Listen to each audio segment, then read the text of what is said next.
La très douce voix de Chris Isaak avec Wicked Game, souvenir de 1990.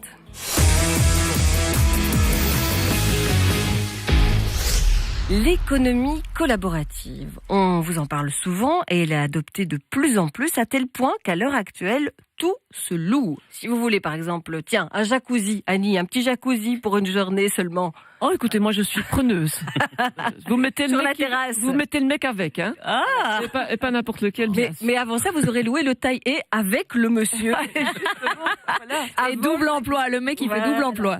Mais tout ça, c'est possible, Harry. Oui, tout à fait. Alors, on trouve de tout et de plus en plus. D'ailleurs, si vous avez, vous, des objets à la maison dont vous ne vous servez plus ou rarement, il y a moyen de les rentabiliser. Il existe plusieurs sites internet d'ailleurs pour ça, toutseloue.be. On a d'ailleurs le créateur de ce site, Thomas Declercq, avec nous. Bonjour. Oui, bonjour à tous.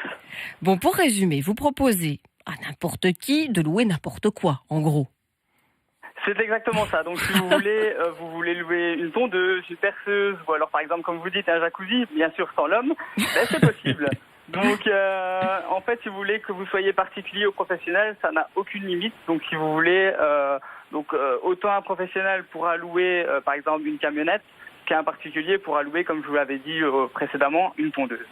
Alors, la consommation collaborative, elle est de plus en plus répandue, comme on l'a dit, mais comment est-ce que ça vous est venu justement l'idée de créer cette plateforme ?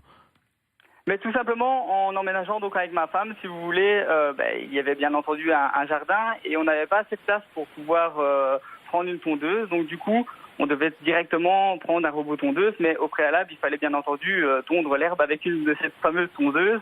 Donc j'ai dû trouver une personne qui avait déjà une remorque pour pouvoir la transporter et ensuite une tondeuse qui était bien évidemment avec.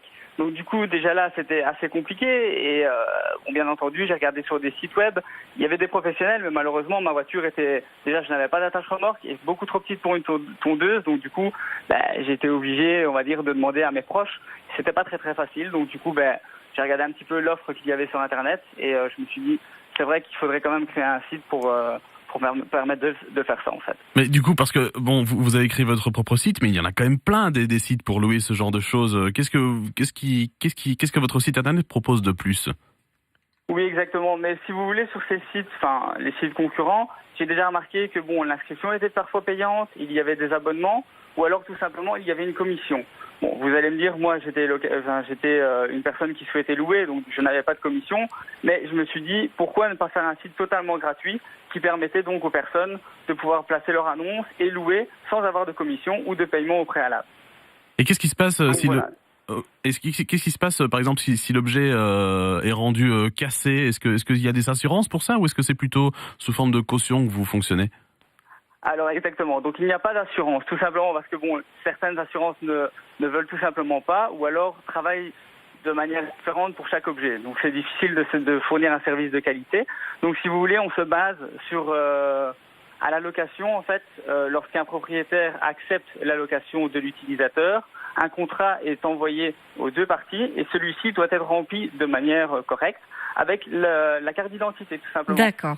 Et donc lors de la prise de l'objet, les parties doivent s'échanger les documents pour pouvoir justement dire que telle personne a loué tel bien à telle heure avec... Très bien, comme ça on a une preuve de tout ça et on sait dans quel état était l'objet. Merci beaucoup Thomas Declercq d'avoir été avec nous. Le site, on le rappelle, c'est toutseloue.be. Rapidement Harry, est-ce qu'on doit déclarer ce qu'on gagne sur ce genre de site quand on loue quelque chose ? Oui, on doit bien sûr tout déclarer. Tous les revenus qui concernent l'économie collaborative sont imposés à 10%. Vous devez gagner maximum 5 000 € par an, sinon vous êtes imposé comme un revenu professionnel classique. Merci beaucoup Harry pour toutes ces précisions et ce bon plan. Dans un instant, c'est Cœur de pirate que vous pourrez entendre sur Vivacité. Dans un monde qui change, on a parfois besoin d'un coup de pouce pour se lancer.